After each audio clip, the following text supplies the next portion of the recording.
বিক্রি বিভিন্ন জায়গাতে ভ্যাঙ্গারি দোকানে করে। এটা তো অবৈধ। অবৈধ স্যার, এটা ঠিক আছে, হ্যাঁ ঠিক আছে অবৈধ। এটা তো আমরা এতটুকু জানিও না, আমরা মূর্খ মানুষ। এই যে এই তারগুলো তারা পুড়ে নিয়ে বিক্রি করে, এটা হচ্ছে আমাদের ট্যাক্সের টাকার তার, এবং পরিবেশ দূষণ করতেছে, এলাকার মানুষ থাকতে পারে না। এবং যখন আগুনে পড়ে বিকট ধোঁয়া হয়, প্রচুর ধোঁয়া হয়।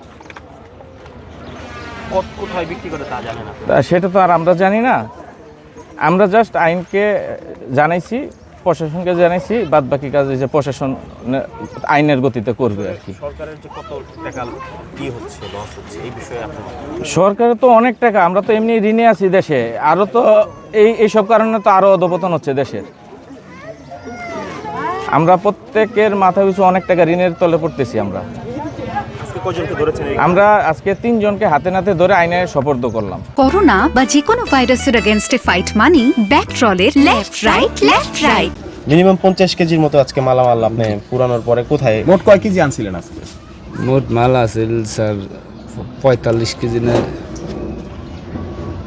45 আর 8 আজকে না, না চালান নেই। এর আগে আপনি কোথায় বিক্রি করেছেন? এর আগে যে মনে করেন মাহাজনের রানে আর ইয়ে মকবলক দিয়েছিলাম সাইডটা, আবার ইয়ে ফারুক দিয়েছিলাম সাইডটা। আপনারা 3 জনে সবসময় কাজ করেন? না, এরা কামলা আছে। আমরা অটো চালাই, অটো চালা। কত করে দেয়? আমরা 500 করে দেয়। এই যে এইগুলো নেওয়ার পরে 500 করে টাকা দেয়। 500 আজকে কত টাকা দিছে? আজকে আমার কাজ শেষ হয় নাই, তো কাজ করতেছিলাম রাতে কাজ চাপ। এলাকাবাসী আপনাদের ধরছে জি, এই অবস্থায়? এই অবস্থা। তো এটা তো সরকারি জিনিস, তাহলে আপনি এটা নিলেন কেন? স্যার এটা আমরা সিরি উঠে এই বিদায় নিছি।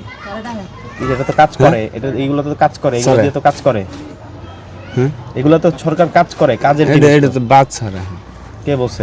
হ্যাঁ, এটা সিরি যে উঠতেছে, লাইন চালু থাকলে তো আপনারা কি বলছে যে আপনি নিগুলো নিয়ে বিক্রি করে ফেলেন? এরা বেচছে, আমরা নিছি। সরকার কি বলছে যে আপনারা বিক্রি করে ফেলেন? না, তো আপনি নিলেন কেন? এটা আমি নিছি, আমার উপরে। আপনার অপরাধ? জি। এই যে এখানে সকাল থেকে এই যে সরকারি যত অবৈধ মাল আমাদের আশেপাশে বাসাবাড়ি থেকে চুরি হওয়া যত মাল আছে, কারেন্টের তার, ডেস্কোর কেবল, টিএনটির যে কেবল, এখানে পুরো আশেপাশের মানুষজন, আমরা এই যে আমাদের বাসা, আমরা কেউ থাকতে পারি না ধুমার যন্ত্রণায়। এতে পরিবেশ দূষণ হচ্ছে, এই যে গাছপালা সব মরে যাচ্ছে। আমরা সকালবেলা আইসা হাতে নাতে এদেরকে পাই, এবং এই যে গভর্নমেন্টের যে কেবল, এগুলা তারা পুরায় কাটে এটার তামা বের করে তারা বিক্রি করে। এখানে পুরা এলাকাটা তারা ধুমায় নষ্ট করে ফেলতেছে। ওই যে আরও আছে, ওই যে ওইখানে আরও আছে। এটা তারা পুরাটা এলাকা তারা দূষিত করে ফেলতেছে। এটা আমরা প্রতিবাদ করি। এটা প্রায় এই যে প্রতি সপ্তাহে 2 দিন করে এরকম করে, সপ্তাহে 2 দিন 3 দিন রাতের অন্ধকারে করে। অনেক সময় আমরা ঘুমাই থাকি, যেমন আজকে সকালে 8টা-9টা বাজে আমি বাসায় ঘুমাইছিলাম। যখন ধুমায় শ্বাস নিতে পারছি না, তখন বাসা থেকে বের হয়ে এসে দেখি এই পরিস্থিতি। আচ্ছা, এই যে কেবলগুলা কি করে পুরানোর পরে কি করে? এটা পুরানোর পরে তারা এটার ভিতর থেকে এই যে তামা বের করে তারা এটা বিক্রি করে। কোথায়? এটা তারা বিক্রি করে তাদের অন্য কোথাও প্রতিষ্ঠান থাকতে পারে বা ব্যবসায়ী থাকতে পারে তাদের কাছ থেকে, কিন্তু তাদের এখানে লোকালি কোনো প্রতিষ্ঠান নাই। তারা একটা সংঘবদ্ধ চোরচক্র। এবং আমরা এটা 3 জনকে হাতে নাতে আমরা ধরি, এবং ধরার পরে উল্টা তারা আমাদের উপরে প্রেশার ক্রিয়েট করে।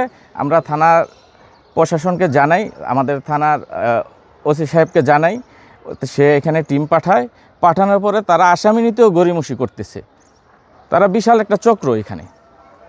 কত কেজি আপনার এইখানে তো অনেক, মূল্যটা আমি আসলে বলতে পারবো না, আমি ব্যবসা করি না, কিন্তু হিউজ পরিমাণ, প্রায় 2টা বস্তা আর কি, 50 কেজির মতো এরকমই হইতে পারে। 50 কেজির মধ্যে আনুমানিক মূল্য তো অনেক, প্রায় মনে হয় কেজি যদি মনে হয় 1000-1500 টাকা কেজি হয় আনুমানিক, তাহলে তো অনেক টাকা হয়। এটা সম্পূর্ণ গভর্নমেন্টের। এই যে গভর্নমেন্টের এগুলা পুরাই ফেলতেছে বা নিয়ে বিক্রি করে ফেলতেছে, জি, ক্ষতি টাকার হচ্ছে। এটা তো আমাদের জনগণের ক্ষতি হচ্ছে, কারণ এই জিনিসগুলো তো আমাদের জনগণের ট্যাক্সের টাকায় কিনা। এটা আমাদের ট্যাক্সের টাকায় কিনা, আমাদের জনগণ এই এমনি তো আমরা ঋণের মধ্যে আছি, আরও ঋণের ভিতরে যাচ্ছে এদের কারণে। পরবর্তীতে কি চান আপনারা? আমি চাই এটা একটা সুষ্ঠু তদন্ত হোক, বিচার হোক, কারা কারা এটার সাথে জড়িত আছে, আইনানুগভাবে সেটা তারা করুক। অলরেডি তো 3 জন ধরেছেন। আমরা 3 জন ধরে পুলিশে সোপর্দ করছি, পুলিশ এখনও গড়িমসি করতেছে, এটা তারা কেয়ার করছে না, আমলে নিচ্ছে না।